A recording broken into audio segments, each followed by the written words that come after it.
Hi, everyone. I'm Christina, host of the Broke Girl Society podcast. And I'm Tara, host of the Ambitious Addicts podcast. And today we are talking step 7. It's been a while since we recorded some step work together. It has been, and I'm happy to be back. I'm happy to be talking about step 7 with you. Yeah, me too. So Christina is working on her recovery from compulsive gambling, and I have some experience I could speak to from that perspective too, but I am actively working 12 steps for my codependency right now. Yeah, and we really like working them through this workbook, and it is called, in case you haven't, you're just joining us for this episode, A Woman's Way Through the 12 Steps. And there is a book and a workbook, and we are doing this. I am doing this through the workbook. I believe, Terry, you are working through the book as well. I'm right? doing both. I read the book, and I do or choose not to do the exercises in the workbook accordingly. Yeah. And we're going to have a conversation about these exercises, aren't we? We are. Okay. So let's tell everybody what step 7 is. I was just fixing to say those exact words. Step 7 is humbly ask him, I guess, or a higher power of your choosing, to remove our shortcomings, is how it's stated in the book. Yeah. And I think some programs will say humbly ask God of our understanding to remove our shortcomings. Yeah. Same thing. Different words. And so this one is how do you see step 7? Like humbly ask to remove our shortcomings. Like, how do you prep for a step like this? Well, by doing step 6 and step 5 and step 4, that all gets you to this point. Yes. Yeah. I see this as just asking for help. I mean, boiled down to the core tenet of the step, it's asking for help. And that in and of itself is being humble. Particularly in my codependency, I would say that that's something, I try to pretend I could just do everything myself. Yeah, my fierce independence is actually a codependent pattern. What is going on with that cat back there? Yeah, well, she's having some real emotions tonight, and I'm helping her work through them. And so I told her she could set in on this and see if there's any aspect of the step that could help her work through them. And I know, like, if you're listening on the podcast, you can't see her, but she's literally staring at the wall. I think like her head is like she's got her head buried in the wall, and we've been having a conversation. I love it that she's right by the butterfly because, butterflies, growth, like she's in it. She's in this step. She's thinking about growth with us.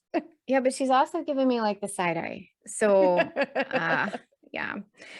Okay, so I want to read this first intro in this workbook because it kind of really explains the meat of step 7. Is step 7 helps us learn about the concepts of relinquishment and humility. It's important to understand that the humility of step 7 is not humiliation. And I think a lot of people do kind of struggle with like those shortcomings or the things that we struggle with.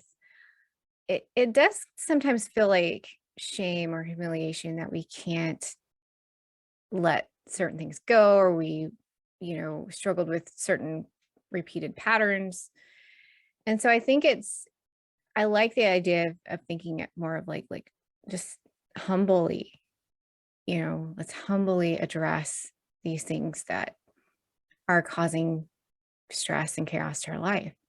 Yeah. And like just admitting like, hey, this is a thing that I'm not pleased with about my current state and I want to change it. And I need help. And just recognizing that we're not going to be perfect at everything. And I think that's an aspect here, like recognizing when there are some things that we just are not capable of processing or doing, or, and I think that's kind of an important part of this step. At least it has been for me as I've worked through it.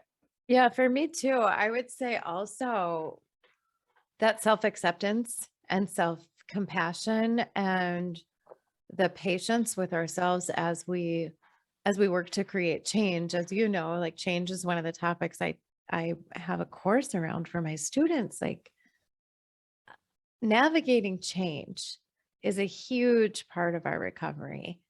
And not only have we worked to create some level of abstinence, I mean, most people, by the time they're actively working, I'll say actively working step 7, as opposed to reading and seeking to understand it, but actively working the step in our everyday lives, most of us have achieved some form of abstinence, some length of abstinence before we get to this point. Not everybody. But that we've made so many changes, and our brains do not like change. They hate it. We like the comfort of the old patterns. We like being able to do what we've always done. It's, we have to build new, it's work for our brains to actually build new ways of living each day. And Yeah. so, yeah, That's the real hard work too in recovery, right? Like, I think, other people have said it better. For most of us, gambling isn't the hard part. When I stepped into recovery, like stepping away from gambling hasn't been the biggest struggle for me. It's been the change and unlearning and relearning, certain behaviors and habits and things like that. That's been the hard part, I think, for me. One of the hardest parts for me. I was talking to somebody earlier who I'm mentoring, and there's this phase of recovery that's like the valleys and the mountains and the valleys of recovery. And I think by the time you get to step 7, you've had to have experienced like the valleys, and the valleys are the tough part, right? Those are the things that we struggle with. And I think when we're in those valleys, this is a really effective step on helping us get out of those valleys. And like the BGS topic, the Broke Girl Society meeting topic last Sunday was letting go. And that's also something that's very, very hard to do. And recognizing in how many aspects, just letting go or even those shortcomings that, or those things that we struggle with, it's so hard to just let them go. And they have those patterns for a reason. Right. Like there was some part of us that was benefiting from that pattern. Like I had a hard time in early recovery quitting gambling. Like I had to remove access to money. I had to tell on myself to everybody. And I had a lot of urges in the beginning. It was not easy for me to let go of gambling. And we talked, I think, when we were talking about step 6, like, well, is gambling in and of itself a shortcoming or not? Or Right. maybe that was pre-work that we did ahead of time where I was like, is gambling really a shortcoming though? And I don't think gambling itself is. I think the way that I was gambling and all the things that I used gambling for, that was that reliance I had on gambling to fulfill all my emotional needs. That was the hardest part. I was like, well, why did I want to gamble? Why did I keep gambling? Why did I stay in this really harmful situation with myself? And there is the answer to some of the shortcomings. Yeah. So when we talk about like my notes here on some of my shortcomings, especially in the beginning, I can definitely see some differences, but codependency like is huge. There's so many different layers of that, right? Codependency, the people pleasing specifically. That's something I still struggle with. And I'm going to give you a quick example. This past Saturday, I was tapped to do a study, a gambling related study for a researcher. And it's been on my calendar for a bit. And I woke up Saturday morning with the stomach flu. Okay. But I had such a hard time, like, and it was an early morning deal. So it's not like I had this big thing where I could just cancel it. And so I had this huge like layer of guilt, like, I've got to cancel this. I'm like super, super sick. And, You but didn't want to like puke on the computer screen. right. Yeah. Like I didn't want to be like, oh, excuse me. And then, off to Yeah, the side, like, right. and that's exactly what would have happened, or worse. And we won't talk about that. But, so I typed out this thing, and I felt so much guilt telling this guy like, hey, I'm going to have to reschedule. I'm woke up because this is something my schedule is something that I have really focused on in recovery, and I'm very like strategic with it. And, especially things that I'm so passionate about, like doing this study, and so I sent it to him. He's like, hey, no worries, no worries. And then I popped on anyway, like, because it was right. Like we're talking down to the countdown. I was like, you know what? I'm just going to do this. I'm going to do this. I'm going to just soldier through this. So I popped up on there because I felt tremendous guilt for canceling within a 10-minute window. Right. So he gets on and I'm like, okay, I'm going to just be honest with you. I am really sick, but I think I can soldier through this. Like, are we talking like 30 minutes, And he's like, more like an hour. And I'm like, well, let's just see how far we can get, And probably within 10 minutes, I started to answer a question, and my nausea struck so hard. And I was like, put my finger up, and I'm like, we're gonna have to reschedule. I was just like, but I'm just saying that's still something I'm struggling Totally. with shortcoming wise. Like I should have been okay to say, I'm sick, I can't do this. I apologize for the last minute, and gone on about my day. But I was so just like caught, like that's just how my brain is at the moment. Like there was so much guilt tied into that. And that's the people pleasing or the codependency or whatever, however that's showing up. Like I knew it wasn't right. Yeah. So I've done, Especially when and I got puked on screen. Like, is it also a shortcoming of mine, to feel guilty, canceling for sure, feel guilty canceling anything. And, I've gone like couple steps further with this because I'm focused on codependency specifically, and started to ask myself like, well, is that true all the time? And it's not. So there are certain situations and certain people and certain circumstances where I have that guilt, or it's almost impulsive people pleasing. Like I have an example too. I just did it yesterday. Client, as you know, I'm still trying to like shift out of and like honor my goals and honor my own dreams, and like shift out of recruiting, which I know and I love, and I can kind of do that work, obviously not in my sleep, but I know it very well, right? And move all the way 100% into coaching. And I mean, 4:45. Can you meet at 5:00 to talk about what's going on with this search? And I want to move that thing forward, and I want to get it done. And like, this is a critical conversation in order to be able to set the people who are moving forward in the hiring process up for success. And I was like, yes, yes. I didn't even stop and think. Like, I've been in 6 hours of meetings already today.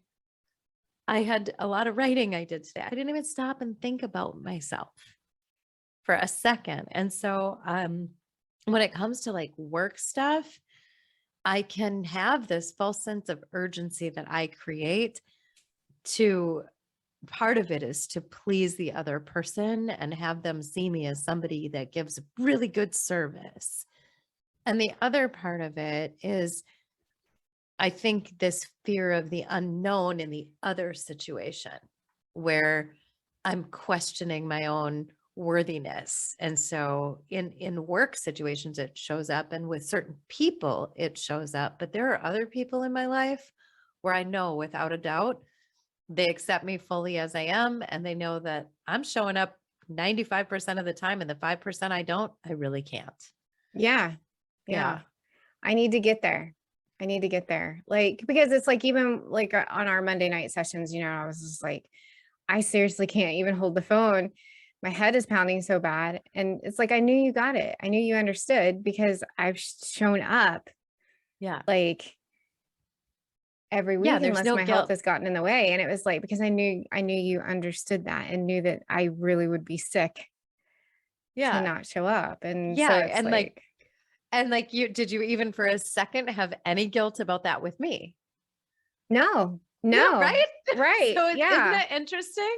And it was the same way with the BGS meeting that I couldn't attend, Yeah, and it's just like everybody yes. stepped up and they're like, we've got this, go rest and heal. But there's still just this overwhelming guilt. Like if I wasn't 100% sure I wouldn't pass out while sitting there in that chair, I'd be on that meeting, but I'm 100% sure I would pass out at some point. I've done some crazy stuff like that myself. There I am using the word crazy that I'm trying to stop using Yeah. that word so much. Um, like, oh, maybe I should just dial in and like not show my camera. And Yeah. I probably would fall I asleep, honestly didn't but even there's been think of times that I've as an option. contemplated. Thank you. I will Oh, do that next time no, now. you won't. No, no. I'm saying but those are the kinds of things that our Yeah. codependency can just completely neglect yourself in order to serve another person. And that's So, something we really need to work on letting go of or mhm, asking to be removed. I am asking for that. Yes, me too. And same with control. Like same Yes. with control. Like that is an ongoing issue with me, especially when it comes to what I do in my advocacy and stuff on the side. It's like, here I am talking 1 minute like, well, I hope that, they can do this without me. And then in the same moment, I'm like, but I hope they do it this way, and it's just like, and I know you're really quick to call me on it, but like, is that control a little bit? And I'm like, it absolutely is. And this is something that I hope will not, I mean, I hope that I will be able to, you know, let some of that go, but it's a struggle for me right now, but it is definitely something I need to work on. Yeah, I think one of the other really fascinating things about this step for me has been when I ask God to remove a shortcoming, how many opportunities I get to practice the new way of living and how many times I fall off the bike Yeah. and go, oh, okay. I see it. Like you gave me an opportunity to say no to something and prioritize myself, and I didn't. And then I can go back and be grateful, right? Like, okay, you gave me that shot. You gave me the shot to remove this shortcoming in this one situation, and I didn't do it. But give me another shot. I'm still, I'm still willing. Like, Yeah. keep giving me the shots.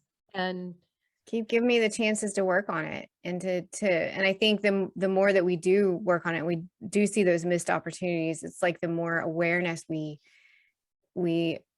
curate and that we can really start like, I don't know, I think it's just a way to like keep honing in on, and yeah, that's how you do remove them, right. is by just the added awareness each time.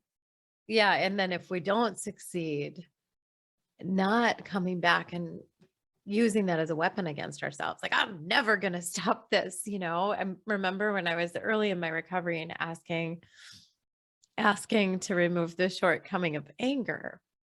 And anger is not a shortcoming, right? So let me rephrase that. Anger itself is not a shortcoming, but like acting out of anger in a way that created harm to other people, right? Yeah. Yelling, screaming, whatever. And I so clearly remember being in traffic and for a whole week straight. And I'm talking, my big whopping 3-4 mile commute every day. Cut off some random person coming out of a side street without even looking to see if traffic was there. Like all these opportunities to practice patience to the best of my ability and not become angry at I'm gonna add things that road are rage to my list. insignificant. And and like Monday, Tuesday, Wednesday, oh, you jerk, calling random strangers names and then starting to come into this realization on Thursday, man, you've been pretty angry at cars this week. And you have, I like a 10-minute commute, not even, we're talking back roads, not highways. Like I have the easiest drive. And I spent those drives angry. I was given all these opportunities to not become angry. And I did. And so by about Thursday, I realized it. And by Friday, I was like, okay, if it happens today, I am going to wave and smile. And it happened. And I waved and smiled. And now I practice waving and smiling when drivers do things that I don't agree with the way they're driving. It's not the one finger wave, right? Like that's not No. good. It's definitely like, hey, okay. Go ahead. Well, I just added road rage to mine because, like Monday through Friday, that's an issue that I hadn't even thought about. So, and I am bad with that one finger wave. You do. You give people the bird. Oh my gosh. Yeah. Yeah. I have always dealt with road rage. I don't know why. And when I say road rage, not the type that's going to chase anybody down, but it's definitely the one finger wave. Like you have a blinker for a reason. Come on, people, like that kind of stuff. And, I'll even like flick my blinker, like this is how it works. And I'm just now recognizing that behavior. I mean, that's not true. I recognize it at the time. And I'm like, why is this bothering you? But then I'm like, well, because they don't know how to drive. That's why it's bothering me. Yeah. They should just all know how to drive the way that I drive. Right. Which isn't good either. And I don't know how many times I don't use my blinker. And I don't know how many times people have given me the one finger wave. Like, and I would actually get offended if somebody honks their horn at me, but it's very one-sided. But yeah, now when we go over here to relinquishment, and they have kind of this series of exercises, I guess we can say, and they talk a lot about a God box. Yeah. Let's talk about your feelings on this. You don't even know them, so you get to hear them fresh. Yes. It's just not my jam. And I have heard the reference of the God box a lot in different recovery circles. Yeah. And I think it can be really helpful, but I think I kind of agree with you the way that she kind of did this particular exercise. So let me just read the first one and then we can have a conversation on it. It's like turning something over to your higher power can seem abstract. A God box or a God can provides a concrete way of turning something over. Find a shoebox, a jewelry box, a coffee can, or a similar container. Even an envelope will work. Decorate it if you like or label it. And then let's see, you can also, let's talk about this here. Write a description or pattern on a piece of paper and put it in your God box of like descriptions of behavioral patterns that you want to have removed and put them like road rage. Like road rage would be an excellent one. And I've got it written here on the notebook.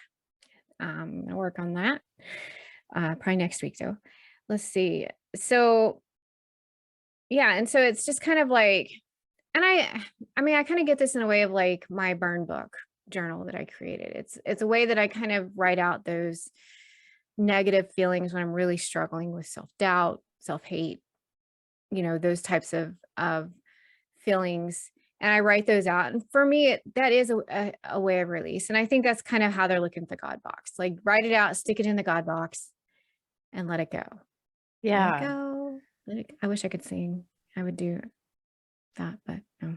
Okay. No, we're so doing karaoke in Boston. Remember you asked for it. I did. Yeah, I mean, conceptually, I get this, and I actually have a strong appreciation for making it concrete.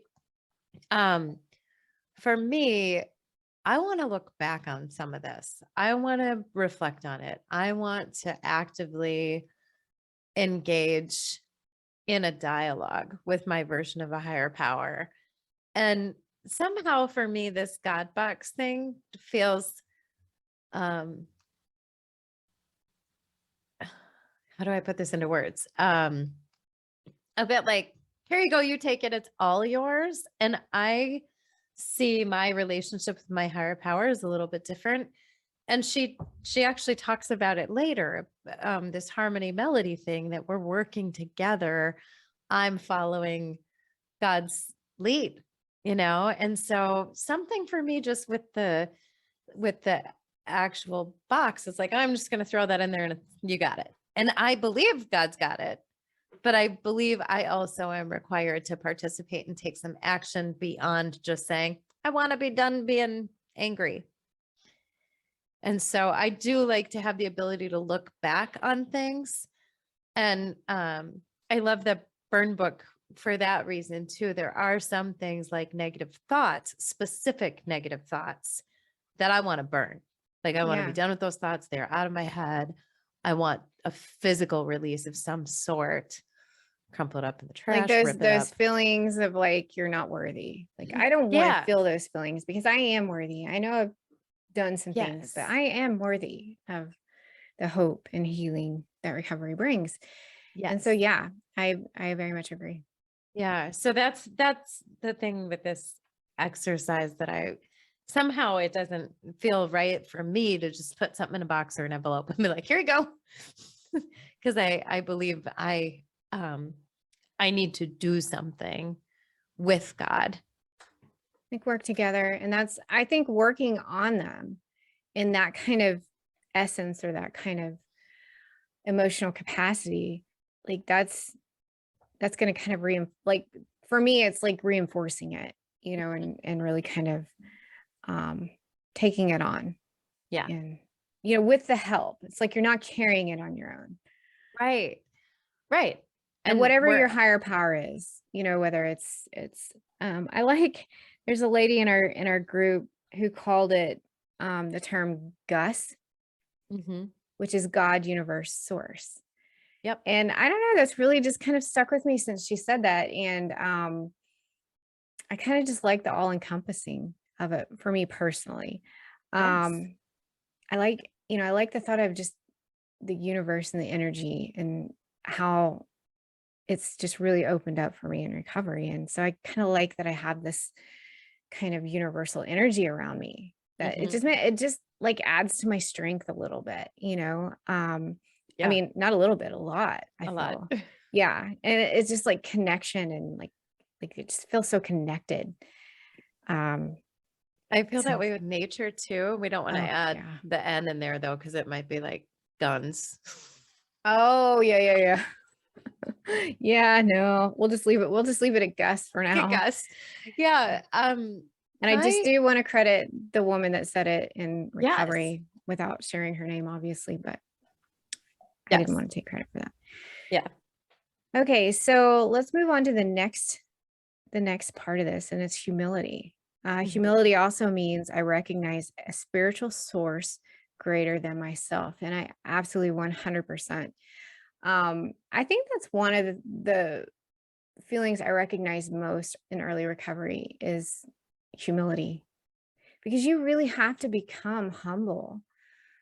When you're, I hate the thought of having to become humble to ask for help, but you have to get out of your own way. And by doing so, it's humbling to have to say, I'm struggling. I'm not the person you thought I was. I've got all this stuff going on and I haven't told you about it. I mean, that's an extremely humbling, vulnerable experience. And so that is a huge piece to letting our shortcomings go. Is for me, humility is getting out of, the definition of humility is getting out of my own way.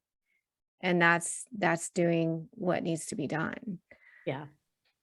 There is in this section that she has in the book itself, that section on humility, not humiliation, that you highlighted as a point that you liked. I think that's one of the things that stands out. I don't think that it's one of the things that stands out. One of the things that stands out for me is the way that it's phrased here, that it's a clear-headed perspective that doesn't minimize or avoid the facts. With humility, we're able to say, this is what I did. and it's done. And I really appreciate that part of it, because it is this vulnerability at the same time that almost invites us to become more self-accepting instead of critical. And in our addiction, we're not humble, we're hiding, and we are humiliated.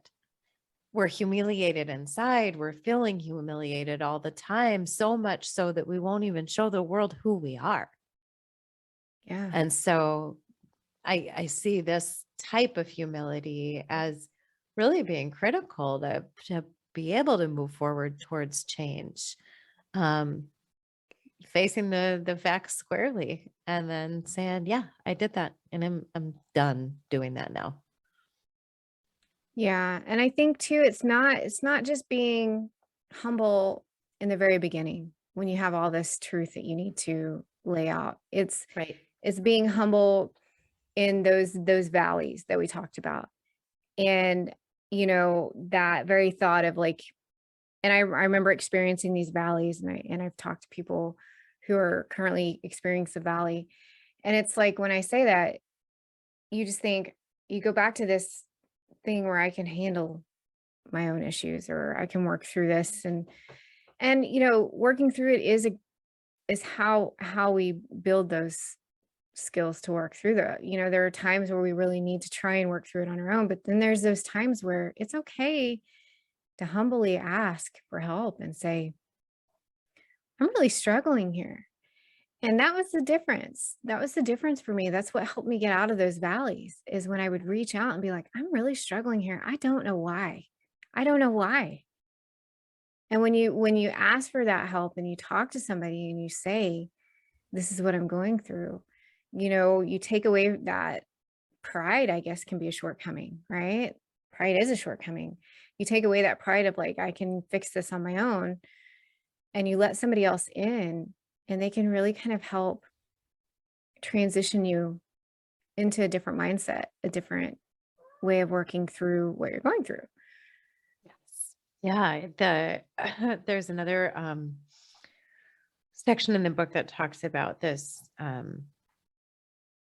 this will, that if we don't have that humility, we could be walking into this step really believing that we can will ourselves to change, that we can do it all by ourselves, that if we try hard enough, we'll rid ourselves of the destructive pattern and traits that we want to give up. And as she states, the truth is we can't force ourselves to change any more than we could force ourselves to stop, in our cases, gambling or relying on human beings to be a source of validation in our lives. Because if it were a matter of willpower, we probably would have changed a long time ago. Very much so. That's a great point. I think my personal opinion is like, I had a lot of willpower when it came to gambling. Like I would do whatever I could to gamble. To gamble. Yeah. Yeah, to gamble. But when it came to like, it's like, what's that formula that like turns it around and gives you the willpower to find recovery and change your life? And somehow I did it. I just don't have the magic formula for it. But somehow I was able to kind of turn that willpower around and like really focus on recovery. But here she says also, like I was just describing that feeling of like asking for help, right? Humbling yourself, asking for help. And she says, what feelings do you have when you think about taking the action that you just described? So taking that action of like humbling yourself. And the way that they kind of did an example is exactly how I would express it. Like, it's scary to get yourself to that point. It's scary to humble yourself and be vulnerable and say, look, I'm struggling. But there's also a sense of pride mixed in with that. Like, not the bad kind of pride that we're trying to leave behind, but the pride in the fact that we're making progress in our life. We're starting to own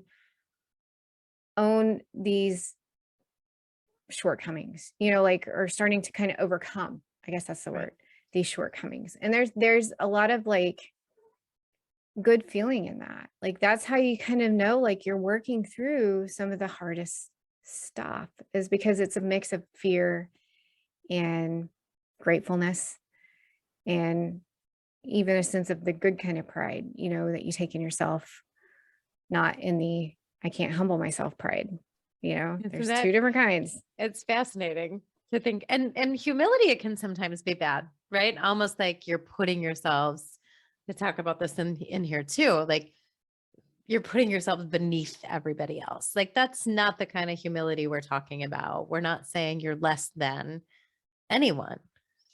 We're saying it's a humble action that you're taking. And I think this piece about the action is what I was talking about. So with this writing part of the workbook, I'm like, I don't love this, but I kind of like this. And I think this is often how I experience step work, right? Like this Yeah. doesn't hit and this does. And I think that's been one of the key things to staying in recovery for me is recognizing like not everything is going to hit right. Not everything is going to work for me. And that I'm committed to figuring out what is going to work for me. If I can keep that commitment, then I'm going to continue on this path of recovery versus rejecting outright and being like, well, this workbook sucks now. Yeah, because it's accepting that there's good and bad mixed in it, or not And necessarily good or bad, just what yeah, works for us and what doesn't. And right. that's recovery in general. Yes. And Yes. so, yeah, it's just like you said, some stuff is going to hit, some stuff isn't. And Right. you just keep working with the stuff that's connecting and Right. you keep building around that. Yeah. Yeah. So I don't want to do a God box. I'm not going to do one. And that's okay. It is. It is. And if you need to find another resource to help you kind of,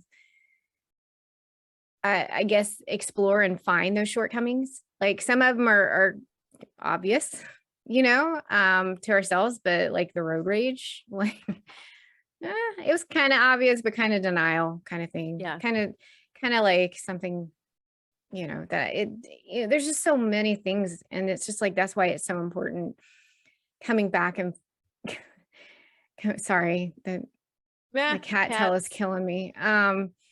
But yeah, just coming back and reworking those steps and re-acknowledging those things. And the more self-awareness you build each time, Yeah. it really I can. mean, hopping back to your step 4. Right. And taking a peek at like, what are the themes there? And one of the things that I never would have considered myself before entering recovery, and now see so much evidence that it was one of the underlying emotions I wasn't allowing myself to feel or acknowledge, like jealousy. Mm. That was a big one for me that I didn't even Envy. realize. I didn't even realize how much jealousy was driving some of my codependent patterns. And also probably my gambling, right? Jealousy was underneath some of the anger. Jealousy was underneath some of the fear. Jealousy was underneath several things for me. And like wishing my life was like somebody else's in the world instead of loving my life as it was. And that showed up in my step 4. A lot of the shortcomings I continue to ask my higher power for help with are from my step 4 work. Yeah, very, very true. That's exactly where a lot of mine came from too, some of that. And then I'll just add more, as I'm coming to recognize them. Yeah. And, I think my biggest one is always going to be control. I'm not a controlling person as far as like other people. Well, yeah, I am. Dang. People, places, and things. Yeah. Like, The man. things we will never control. Exactly. The things that are constantly trying to control. But I think that's something that I'm continuously aware of. And if I'm not aware of it, I'm thankful to have the people around me that are kind of like, do you think you're controlling there a little bit? And I'm like, no, okay. Like, yeah, maybe. And it's just kind of recognizing that. And it's you kind of have to take on this humble attitude too, of like when somebody holds you accountable. Oh yeah. Like you kind of have to like go to that and be and accept it and not be angry about it and be like, what are you, you're calling me out on this. Yeah. I struggled with this in the beginning, but now I'm just like, you're right. Because I know that the people I have in my life that would call me out on behaviors or shortcomings, I know that they love me and that it's coming from a place of like, I want you I want to help you work through this. Yeah, the same thing like with my sponsorship. I'm so fortunate to have such a patient sponsor. I'm in and friends and sisters in recovery too. But there are things that I've, brought to her like 3, 4, 5, 6, 7 times. It's just like, so Where are we at with this? are we still here on step 3 with this, or are you ready for step 7 here? Yeah. And unfortunately, that's probably going to be you with me for the next, be like, okay, so this is the 8th time we talked about it this week. Let's see. What can we do to move forward? Oh, there's no ticker, right? There's no one Right. tracking. And I think the power of sisters in recovery, working with sisters in recovery, is like, oh yeah, like we know the change is coming. We know it's coming when it's supposed to. We fully believe that what's meant to you is coming. Like we can start to model that for one another. She's modeled that for me, enabling me to be able to do the same with and for other people. Yeah. And that's really is the beautiful thing about being around people who are living recovery with you. And just like being able to say, like, even now, new people I see coming in and what they're going through, it's like, I know exactly how you feel. I was there. And it's so hard to tell somebody it does get better. Because it doesn't feel like that in that moment. It doesn't. And so I don't know if it's helpful. Sometimes I think it is helpful to tell somebody, I know it doesn't feel like it right now, but it will get better. Every day will get just an ounce better, and it will add up. And sometimes, but it's just very much of where they're at and what they can, Not up to us. right? What they can soak up at the moment. And everybody's so different too, Right. when they come in different stages. Right. So, all right. Do we have any last minute thoughts on step 7?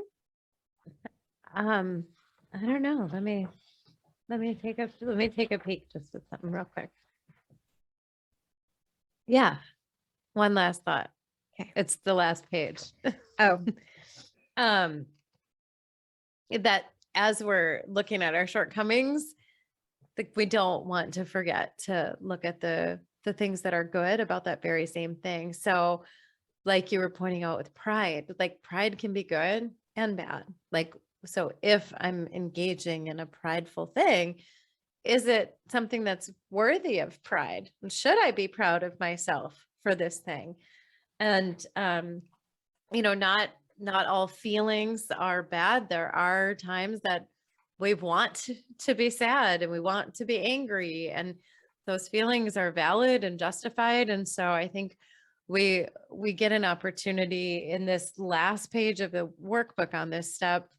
We're invited to really think about what's good, what's the strength of that shortcoming. And I found it helpful in my own recovery, not only to look at the strength of the shortcoming, but also like, how did it serve me? Like, did it at some point protect me? Did it at some point help me feel safe in a certain situation? So much more so with codependency than gambling, that if I can look at like a people pleasing pattern and I can go, oh yeah, actually people pleasing in an alcoholic household where somebody might rage at me was very protectionary and kept me safe. Right. Yeah, So definitely. And just kind of understanding the differences in those behaviors and the reason behind them. Yeah. Can be very helpful. Yeah. And I think that helps you to understand too, what, like understanding that it's not a healthy thing to have to do that. Right. Yeah. Yeah. Very much so.